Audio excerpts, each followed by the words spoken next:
Invitamos en este momento a inclinar su rostro para tener una oración y comenzar nuestro tema de esta tarde en español. Inclinamos el rostro. Padre, estamos agradecidos por otro día y por darnos esta oportunidad de estudiar tu palabra. Pedimos de una manera especial que nos acompañes, que tu Santo Espíritu, Señor, nos guíe, nos instruya, nos hable, nos abra los ojos, que podamos entender más claramente el plan que tú tienes para nuestra vida, cómo nos podemos acercar más a ti, aumentar nuestra fe, Señor. Más que nada, Señor, experimentarte a ti más personalmente. Te pido esto en el nombre de nuestro Señor Jesús. Amén. Esta mañana estaremos estudiando un pasaje contestando la pregunta, ¿cómo me puedo acercar a Dios? ¿Cómo me puedo acercar a Dios? Encontramos una historia en el libro de San Lucas, capítulo 1, comenzando en el versículo 8, de un sacerdote que se llama Zacarías. Era su turno de servir como sacerdote. Y en la costumbre de esos días es que ellos tomaban turnos sobre qué servicio iban a hacer en el santuario. Nos dice la Biblia en San Lucas capítulo 1, versículo 8, que aconteció que ejerciendo Zacarías el sacerdocio delante de Dios, según el orden de su clase, le tocó en suerte entrar, conforme a la costumbre del sacerdocio, en el santuario del Señor para ofrecer el incienso. Toda la multitud del pueblo estaba afuera orando a la hora del incienso.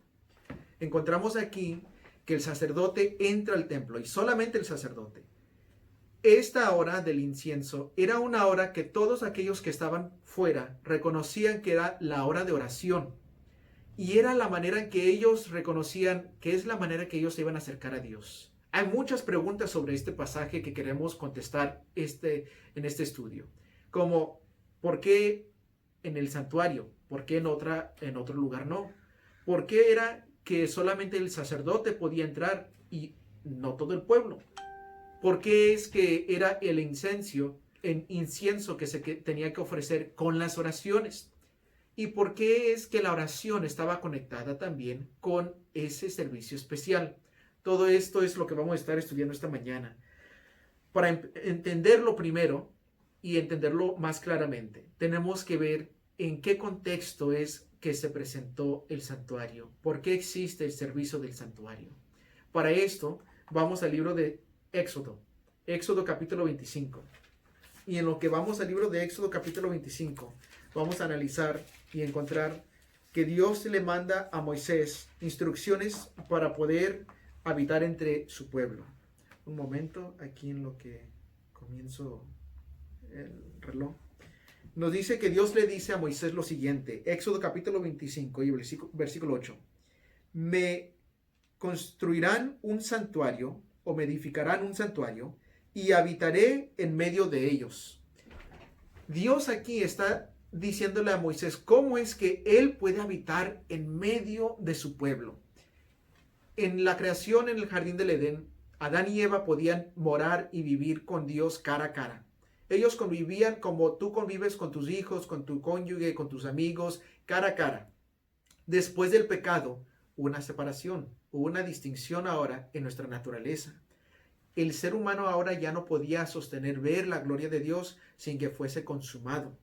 Es por esta razón que en cierta ocasión, cuando Moisés está en el monte y quiere ver la gloria de Dios, Dios no permite a Moisés ver toda su gloria, solamente su espalda. Y aún así, él era uno muy elegido.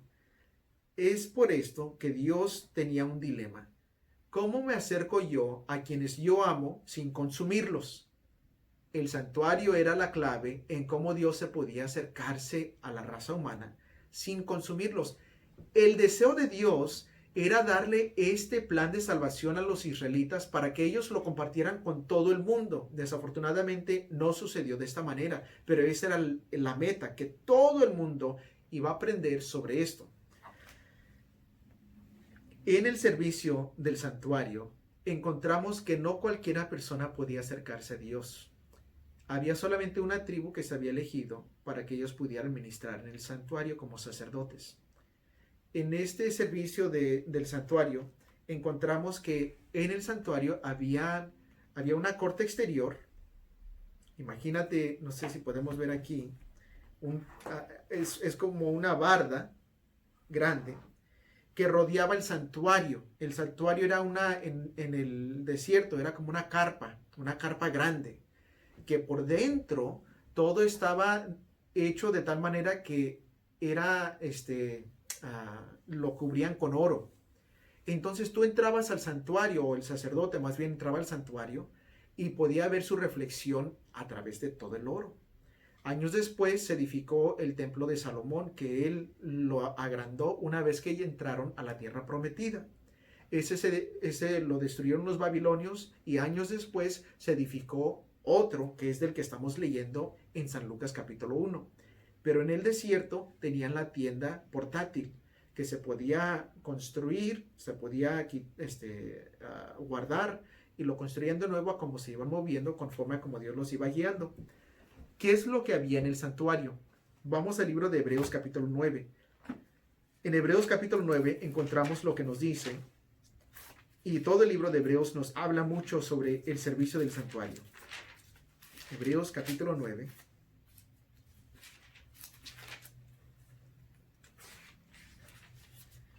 Y nos dice lo siguiente en el versículo 1.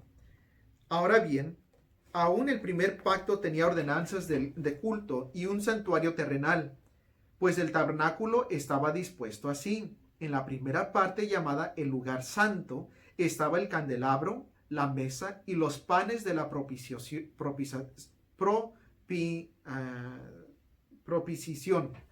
Aquí encontramos que en el santuario habían dos, como decimos aquí, dos lugares.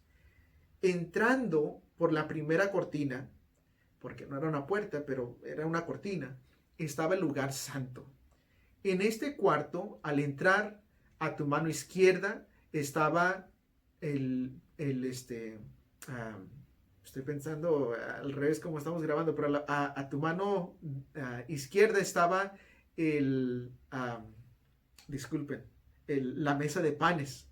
A tu mano derecha estaba un momento, ¿cómo es esto? Izquierda, derecha, ok.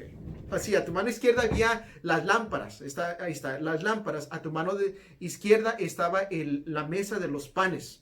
Y enfrente de ti, un poco más adelante de ambos artículos, estaba el altar del incienso. Entre este cuarto y el próximo cuarto, lo único que los separaba, los dividía, era una cortina. Esa cortina tenía diseños de ángeles a través de toda la cortina. Detrás de esa cortina, nos dice el versículo 3, tras el segundo velo estaba la parte del tabernáculo llamada el lugar santísimo. Allí había un incensario de oro y el arca del pacto cubrida de oro por todas partes, en la que había una urna de oro que contenía el maná, la vara de Aarón que reverdeció y las tablas del pacto. Sobre la urna estaban los querubines de gloria que cubrían el propiciatorio. Vamos a hablar un poco de esto ahorita. De estas cosas no se puede hablar en detalle. Así que entrabas tú en el lugar santo. Cada día el sacerdote ministraba en el lugar santo. Todos los días se ofrecía, se aseguraba que las lámparas estuviesen encendidas, y se aseguraba también que se ofreciera incienso. Esto se hacía 2 veces al día, en la mañana y en la noche, mañana y noche. Todos los días entraba el sacerdote en el lugar santo. Pero solamente en el lugar santísimo entraba el sumo sacerdote, que se puede decir como el encargado de todos los sacerdotes. Y eso solamente una vez al año, en lo que se llama el día de expiación. Eso quizás en otro estudio lo platicaremos. Pero quiero que notes algo de lo que se encuentra en el arca del pacto, en el lugar santísimo, el único artículo que encontramos ahí. Miramos que en esa arca del pacto, que era como una caja rectangular, se encontraba ahí un traste con maná, la vara de Aarón, y también encontramos los 10 mandamientos. Sobre eso encontramos, como dice aquí, el propiciatorio, que es como el que representaba el trono de Dios en el cielo. Sobre él estaban 2 querubines en cada lado cubriendo la gloria de Dios. Y allí es donde Dios se presentaba para comunicarse con Moisés y con su pueblo. Ve conmigo al libro de Éxodo capítulo 25. Y aquí nos dice lo siguiente. Éxodo capítulo 25. Y vamos a leer el versículo 22. allí me manifestaré a ti, hablaré contigo desde encima del propiciatorio, de entre los dos querubines que están sobre el arca del testimonio, todo lo que yo te mande para los hijos de Israel. ¿Por qué es que se llamaba el lugar santísimo? Porque la misma presencia de Dios moraba allí, siempre y cuando estaban tenían el santuario. Esto era algo muy especial entonces. Es por esta razón que solamente se podía entrar una vez al año. Y es por eso que había una cortina que separaba el lugar santo y el lugar santísimo. Porque si no estaba esa cortina, el sacerdote al ver la gloria de Dios se iba a consumir, o sea, se iba a morir. La gloria de Dios lo iba a consumir. Pero como notamos que habíamos leído en San Lucas 1, Zacarías cuando entró, no entró con manos vacías. Él entró con un incensario para ofrecer incienso. En Levíticos, describiendo este incensario, nos dice lo siguiente. Levíticos capítulo 16.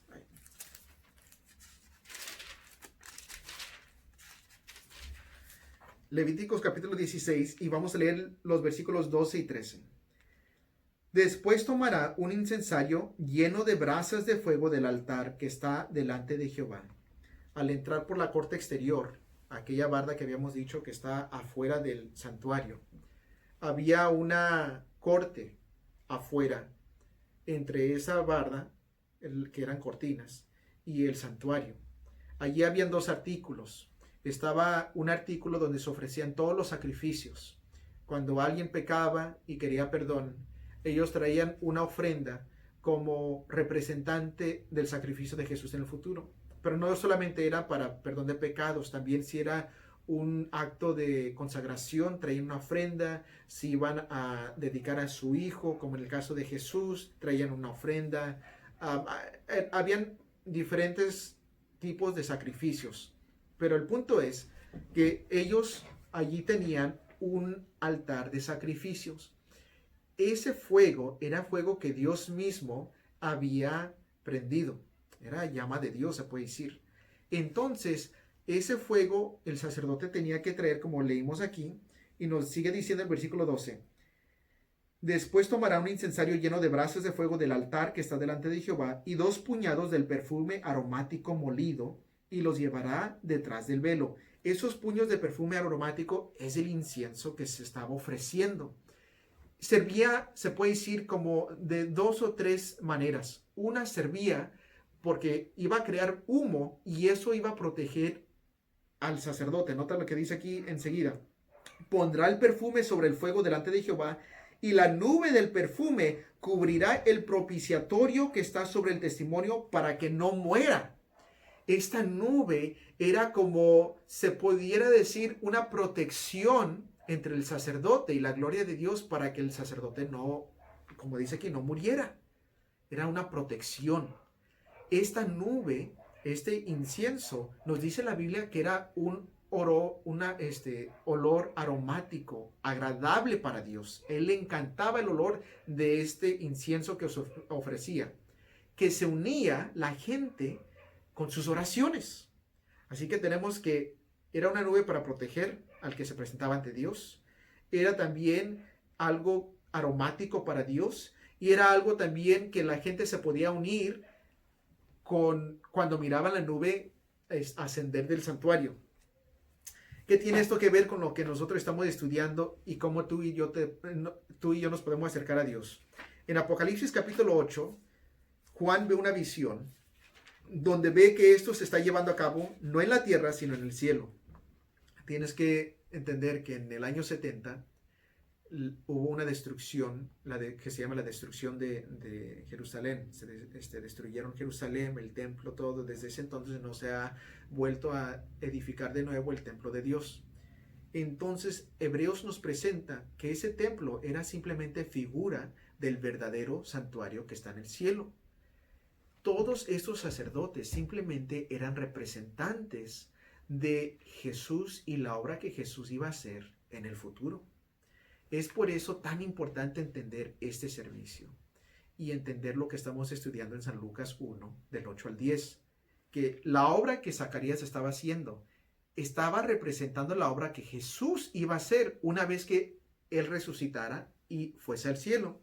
Y aquí en Apocalipsis 8, a Juan se le da la oportunidad de ver cómo funciona esto.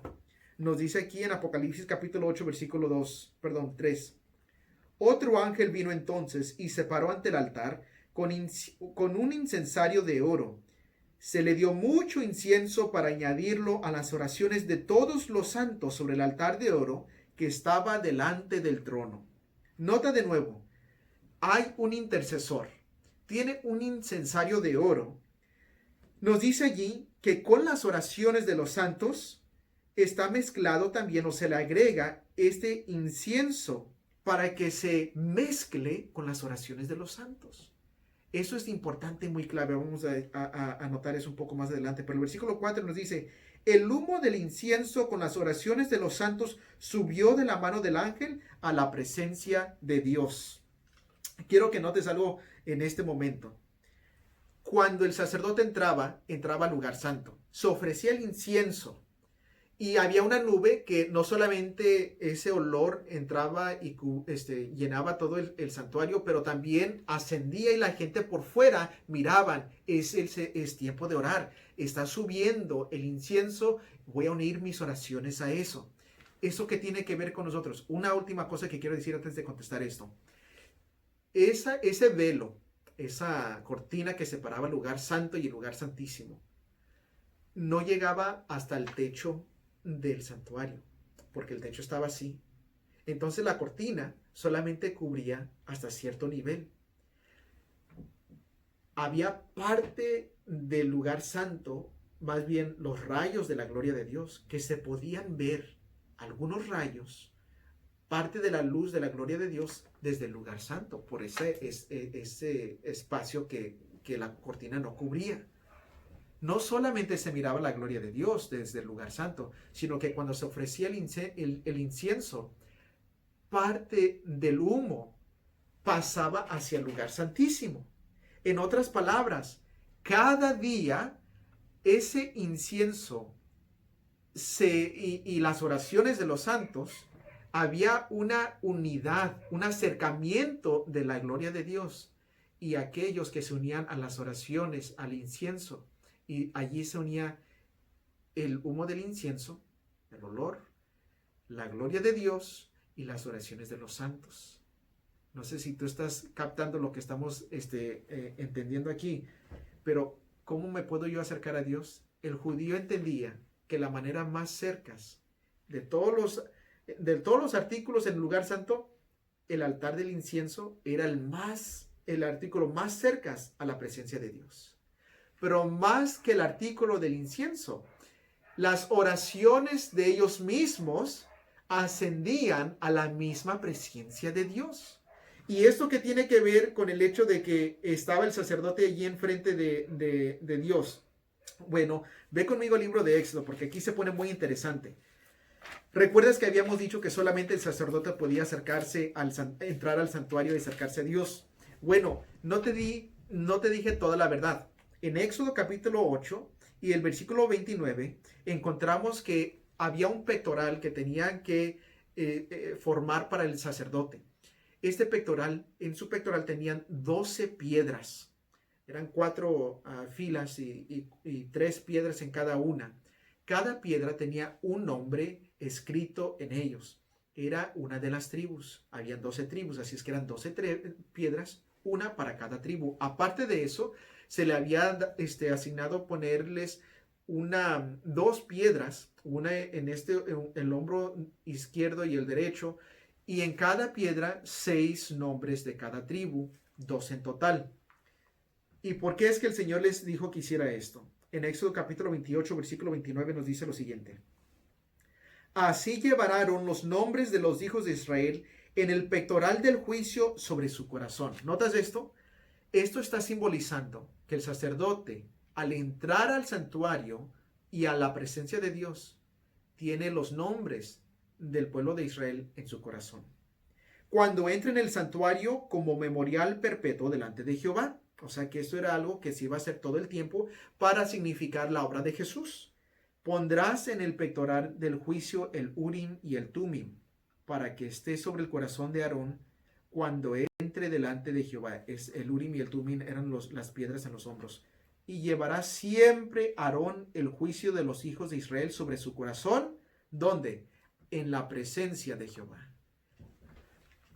No entraba, el sacerdote no era el único que entraba en el santuario ante la presencia de Dios.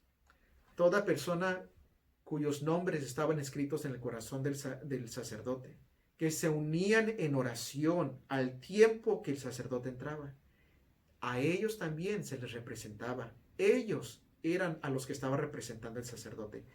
Ellos entraban a través del sacerdote. Es por eso que un sacerdote se eligió de entre ellos, en otras palabras, de entre una de las tribus, porque ellos sabían que como ser humano podía entender las dificultades, los desafíos, los fracasos, los errores que como humano cometimos. Eran carne y hueso igual que uno. Y cuando uno de mis hermanos, en este caso uno de los israelitas, entraba, uno de los sacerdotes entraba, ¿quién estaba entrando ahí?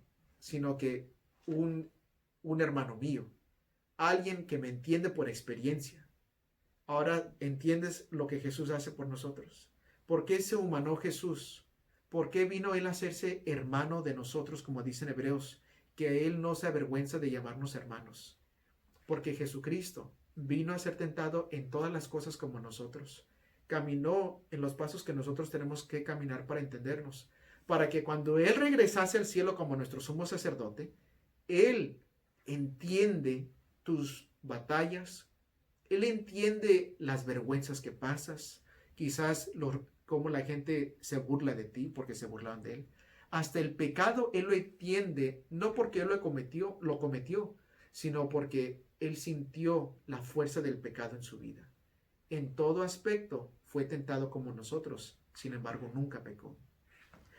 Eso es lo que estaba representando Zacarías, que Jesús hoy en día está en el cielo y Él intercede por ti y por mí. Así que cuando vemos en Apocalipsis que hay una intercesión, vemos a Jesús que me está representando, vemos mi oración y vemos también que Dios se está acercando a nosotros.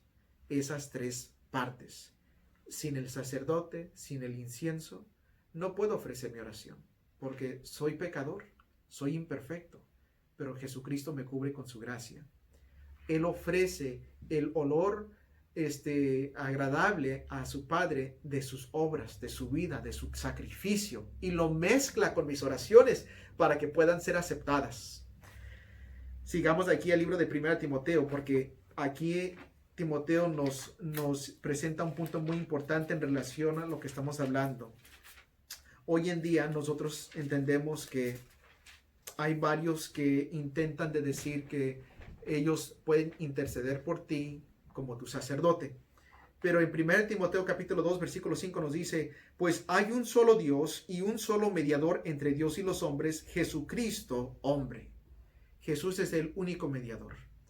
Si tú tienes alguna necesidad, algún problema, quiero que sepas que Jesús es el único mediador porque Él es el único que se ha dado por nosotros mismos. Nos dice el versículo 6 enseguida, el cual se dio a sí mismo en rescate por todos, de lo cual se dio testimonio a su debido tiempo.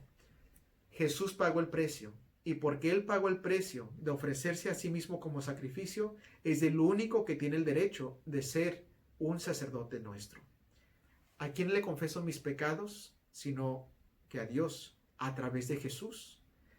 Yo no le tengo que confesar mis pecados a otra persona, a un ser humano. Yo puedo ir directamente a Dios a través de Jesucristo. Hoy en día, la Biblia nos dice que Jesús obra por nosotros como nuestro sumo sacerdote. Ve conmigo al libro de Hebreos capítulo 7. Muchos estudian la vida de Jesús, su sacrificio, y solamente paran ahí. Pero Jesús no termina su ministerio en la cruz. Él continúa hasta hoy en día. Nos dice el libro de Hebreos capítulo 7, versículo 25 lo siguiente. Por eso puede también salvar perpetuamente a los que por Él, hablando que a través de Él como su sacerdote, Él puede salvar perpetuamente a los que por Él se acercan a Dios viviendo siempre para interceder por ellos.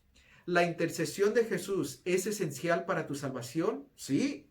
En sí, la Biblia nos deja saber que la razón por la que Él te puede salvar hoy en día es porque Él intercede por ti ante Dios. Muchos dicen, Satanás nunca duerme y siempre está vigilándonos como un león queriendo comernos. Pero ¿sabes qué? La Biblia nos dice que Jesús también nunca duerme. Él siempre está intercediendo por ti, siempre está orando por ti. Cada momento que tú reconozcas un deseo de acercarte a Dios, eso es Jesucristo orando por ti, enviando su Santo Espíritu, tocando la puerta de tu corazón para que puedas despertar y acercarte a Dios. Nos dice Santiago que al acercarnos a Dios, Él se acerca a nosotros. Pero quiero que sepas que antes de que tú te acerques a Dios, Dios ya tomó la iniciativa. En el santuario Él le dijo a Moisés, háganme un santuario para que yo pueda morar con ustedes. Él les enseñó cómo el ser humano se puede acercar a Dios, pero primero les mostró que Dios es el que desea acercarse a ti. A través de esto miramos que Jesús te intercede por ti porque Él, aun cuando tú eres pecador y enemigo, Él murió por ti. Ve conmigo a este otro pasaje en Hebreos capítulo 4. Ahí mismo en Hebreos capítulo 4, versículo 14 al 16. Dice, ¿sí está en Hebreos? Sí, capítulo 4. Perdón, acá está. Por tanto, teniendo un gran sumo sacerdote que traspasó los cielos, Jesús, el Hijo de Dios, retengamos nuestra profesión. Interesante que muchas veces nosotros hablamos de la muerte y vida de Jesús y su resurrección y decimos, bueno, y se fue al cielo y allí termina la historia. Pero la Biblia dice que no. Jesús continúa la historia y dice, en el cielo, Él fue como sumo sacerdote nuestro. No tenemos un sumo sacerdote que no pueda compadecerse de nuestras debilidades, sino que fue tentado en todo según nuestra semejanza, pero sin pecado, dejándonos saber, Jesús entiende por lo que tú pasas por experiencia. Él sabe el dolor y la fuerza y la batalla que es luchar contra Satanás, contra el yo, contra los demás que intentan de hacernos alejarnos de Dios o hacer cosas indebidas. Jesús dice, yo entiendo por experiencia.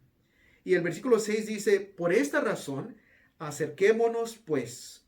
¿Cómo me puedo acercar yo a Dios?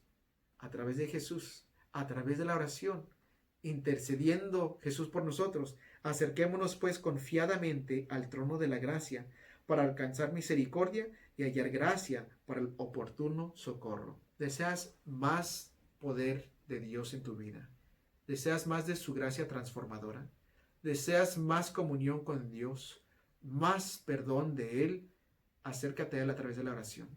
Reconoce que Jesús aún sigue viviendo y ahora está tomando una obra, se puede decir, una obra de la cual tú y yo podemos tomar privilegio y Él puede acercarse más a ti y a mí, aún que cuando estaba con los discípulos aquí en la tierra, porque Él ahora puede morar en mi corazón, en tu corazón.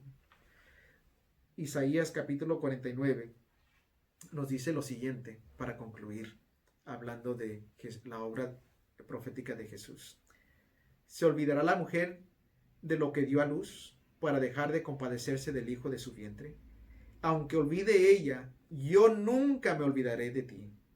He aquí que en las palmas de las manos te tengo esculpida. Delante de mí están siempre tus muros. Jesús, cuando vino aquí a la tierra, le clavaron en las manos, representando lo que nuestro pecado ha hecho por él.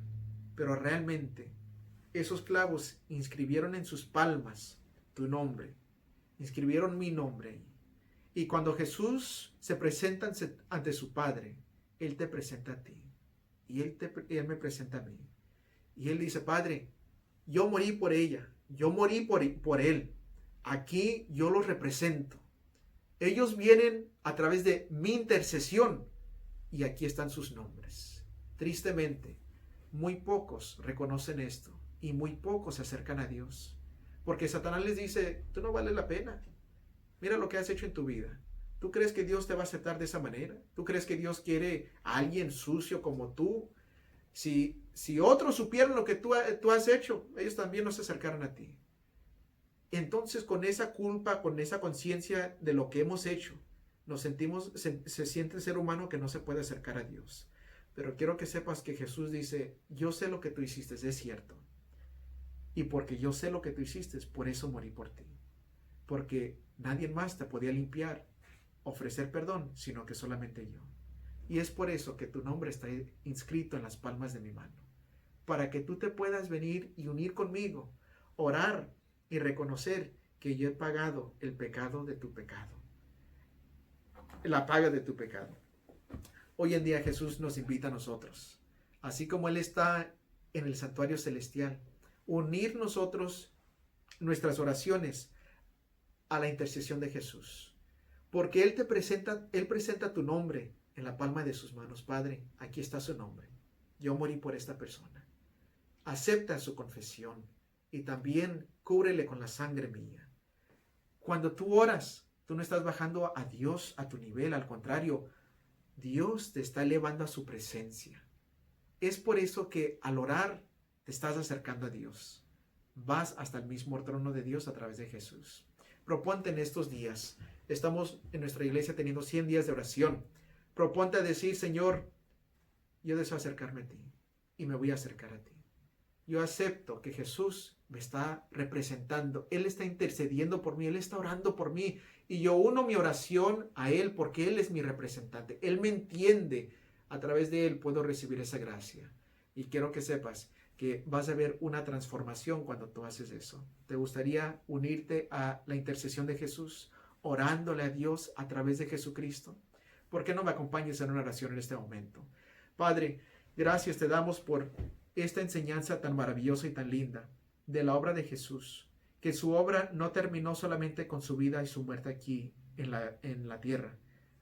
Después de que Él resucitó y se fue al cielo, aún está trabajando por mi salvación. Hoy Jesús intercede por mí. Él tiene inscrito en su corazón, en sus palmas, mi nombre. Él murió por mí porque Él supo exactamente qué tan malo fui yo, qué tan malo soy, y que yo necesito ese perdón. Y cúbreme con la sangre de Jesucristo. Límpiame y lávame. Elévame, Señor, a tu presencia. Dame de esa gracia transformadora que ya no quiero ser la misma persona, sino que quiero que Cristo more en mí. Transfórmame, Señor. Reconozco que soy pecador, pero en Cristo Jesús soy hijo de Dios. Él me transforma. Él me da un nuevo corazón, una nueva mente, una nueva vida. Y pido lo mismo por cada uno que se está sintonizando en este momento. Te lo pido en el nombre de nuestro Señor Jesús. Amén. Bendiciones. Cada día estaremos subiendo un video corto durante estos próximos 100 días. Ya son 99 días. De unos 5 a 6 minutos. Búscalo en nuestra página aquí de Facebook o en nuestra página de YouTube. Estaré subiendo los videos en la tarde, después de las 5 o 6 de la tarde. Así que busca aquí en el internet. Gracias, Dios te bendiga. Si no ves estos próximos videos, el próximo sábado tendremos un mensaje también. Así